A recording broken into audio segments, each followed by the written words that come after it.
माँ, मैं बहुत थक गई हूँ घर संभालते संभालते। यहाँ तो मेरी थकान किसी को नज़र ही नहीं आती। कुछ दिन आराम करने का मन कर रहा है। सोच रही हूँ कुछ दिनों के लिए मायके ही आ जाऊँ। आते हुए बच्चों को भी ले आऊँगी। वो वहीं से स्कूल चले जाया करेंगे। आखिर एक ही शहर में ससुराल और मायका दोनों होने का कुछ तो फायदा मिले। नम्रता ने फ़ोन पर अपनी माँ से कहा। पार्वती जी ने दूसरी तरफ कहा, हाँ बेटा, जब तेरी इच्छा हो आ जाना। आखिर ये तेरा भी तो घर है। ठीक है माँ, मैं तो कल ही आ जाऊंगी। नम्रता खुश होकर बोली। हाँ हाँ बेटा, कल आ जा। मैं तेरा इंतज़ार करूंगी। अभी मैं फ़ोन रखती हूँ। मेरी सहेलियाँ इंतज़ार कर रही हैं। मुझे मंदिर भी जाना है। पार्वती जी ने फ़ोन रख दिया और सीधे किचन में गई। किचन में खाना बना रही बहू से बोली, अरे अनुपमा, सुनो, कल तुम्हारी ननद आ रही है। आज बाजार जाकर फल सब्जी और मिठाइयाँ ले आना।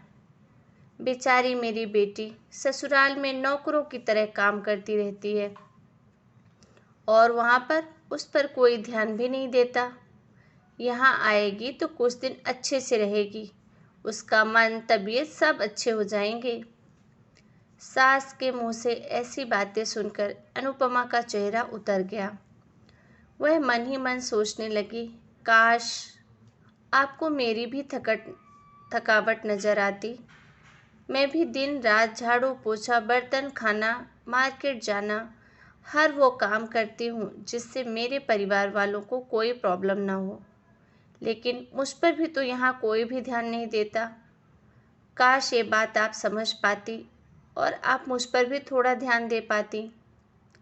आपकी बेटी तो जब मन में आता है तब यहाँ आ जाती है, लेकिन मैं तो साल में एक बार ही अपनी माँ के पास जाती हूँ और तब भी आपको प्रॉब्लम होने लगती है। अरे मैं भी तो इंसान हूँ, मेरा भी मन करता है, मुझे भी लगता है कि अपने माँ के पास जाकर थोड़ा आराम करूँ, सुख दुख की बातें करूँ, अपना मन हल्का करूँ। हे भगवान, अब तुम ही कुछ करो ताकि मेरी सास को भी मेरी थकावट नज़र आने लग जाए। मेरी सास की भी आंखें खोल दो भगवान। शाम तक भगवान ने जैसे अनुपमा की बातें सुन ही ली और उसकी ननद का फ़ोन आया। ननद ने अपनी माँ से कहा कि उसकी सास ने उसे मायके जाने से मना कर दिया है, इसलिए इस बार अब वो नहीं आ पाएगी। तो पार्वती जी ने बोला, ऐसा कैसे मना कर सकती है? पहले तो उन्होंने तुम्हें कभी मना नहीं किया यहाँ आने के लिए, पर इस बार ऐसा क्या हो गया? लाओ जरा मेरी बात करवाना समधन जी से, मैं समझाती हूँ। नम्रता ने फ़ोन अपनी सास को दिया। पार्वती जी ने फ़ोन लिया। नमस्कार समधन जी, आपसे कुछ कहना था। समधन जी ने सामने से कहा, जी बोलिए। फिर पार्वती जी ने बोला, दरअसल बात यह है कि कल त्यौहार है और नम्रता अपने मायके आना चाहती है, तो अगर आप उसे भेज देती तो अच्छा रहता। नम्रता जी की सास ने कहा, देखिए समधन जी, आपकी बेटी मायके जाकर रहे इस बात के लिए हमने उसे कभी भी नहीं रोका और ना ही हमें इस बात से कोई परेशानी है। लेकिन कुछ दिनों पहले मैं एक रिश्तेदार के यहाँ शादी में गई थी। वहाँ मुझे आपकी बहू अनुपमा की माता जी से मिलने का सौभाग्य मिला। बस उनसे बातचीत करने के दौरान उनकी बातों से पता चला कि अनुपमा को आप साल में सिर्फ एक बार ही उसके मायके भेजती हैं और वो भी बहुत ही कम समय के लिए। तो समधन जी, मुझे ऐसा लगता है कि पहले आपको अनुपमा को उसके मायके भेज देना चाहिए और जब वह मायके होकर आ जाएगी तो मैं नम्रता को आपके पास भेज दूंगी। और हाँ समधन जी, एक बहुत ज़रूरी बात जो मुझे लगता है आपको जितना जल्दी हो समझ लेनी चाहिए। आपको अपनी बहू को भी ना बेटी की तरह ही, या यूँ कहूँ कि बेटी से ज़्यादा प्यार देना चाहिए। आखिर उसे भी मायके जाने की इच्छा होती होगी। हो सकता है नम्रता के वहाँ आने से उसकी आवभगत करने के लिए आप उसे उसके मायके नहीं जाने देती होंगी, या फिर वह आपसे अभी कुछ कह नहीं पा रही होगी, डर रही होगी। लेकिन आप याद रखिए, अगर आप उसको ऐसे ही घर में कैद रखेंगी ना, तो एक दिन ऐसा आएगा जब वह आपके खिलाफ खड़ी हो जाएगी और फिर वह आपकी एक भी बातें नहीं सुनेगी और जब चाहे तब अपने मायके चली जाएगी। ऐसी परिस्थिति आए, इससे तो अच्छा है कि आप ही कुछ बदलाव अमल में ले आइए, जिससे आपका और आपकी बहू का रिश्ता कभी खराब नहीं होगा। पार्वती जी को अपने समधन के हर एक शब्द में सच्चाई नजर आ रही थी। उन्हें महसूस हुआ कि उन्होंने अपनी बेटी के प्यार में अंधे होकर कभी भी अपनी बहू के मन का विचार ही नहीं किया। उन्होंने हमेशा ही अपनी बेटी को अपने बहू से ऊपर रखा। वहीं दूसरी तरफ नम्रता भी अपनी भाभी के बारे में हो रही इस बातचीत को सुन ही रही थी।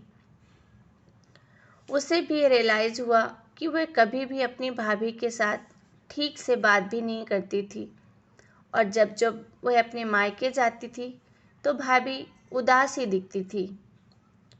पार्वती जी ने अपनी बहू को बुलाया और उससे कहा, अनुपमा, कुछ दिनों के लिए नम्रता नहीं आने वाली है, इसलिए पहले तुम अपने मायके होकर आ जाओ। यह सुनते ही अनुपमा का चेहरा खिल उठा, क्योंकि ये पहली बार था ना कि जब उसकी सास ने सामने से आकर मायके जाने के लिए जो कहा था। बस फिर क्या था, अगले दिन अनुपमा अपने मायके चली गई और इस बार एक दो दिन के लिए नहीं, बल्कि पूरे हफ्ते भर रहकर आई। अपने माँ बाप से, अपने रिश्तेदारों से सबसे मिलकर आई और जब वह लौटकर आई तो उसका चेहरा एकदम खिला हुआ था। उसकी आंखों में चमक आ गई थी। अनुपमा के आने के बाद नम्रता भी अपने मायके आ गई और इस बार वो खुद को सामने से अपनी भाभी से खुशी खुशी मिली और अच्छे से बात भी की। नम्रता ने अपनी माँ से बात करके उन्हें भी अच्छे से समझने में मदद की कि वो कहीं न कहीं अनुपमा के साथ गलत व्यवहार कर रही थी।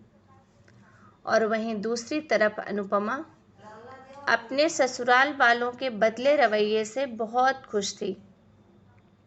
अब वह खुशी खुशी सबका ध्यान रखती थी और हर काम प्यार से करने लगी। वह ध्यान रखती कि कोई भी ऐसी बात या काम ना करे जिससे घर में तनाव का माहौल पैदा हो। वहीं पार्वती जी भी अपनी बहू को खुद ही समय समय पर मायके भेज दिया करती। देखा आपने, एक छोटे से बदलाव ने सास और बहू, भाभी और ननद के बीच की कड़वाहट को कैसे दूर कर दिया और रिश्तों को और भी ज़्यादा मीठा और भी ज़्यादा मजबूत कर दिया। तो दोस्तों, आपको कैसी लगी हमारी आज की स्टोरी, हमें कमेंट करके ज़रूर बताइए। फिर मिलते हैं नए वीडियो के साथ, तब तक के लिए आप सभी को राम राम।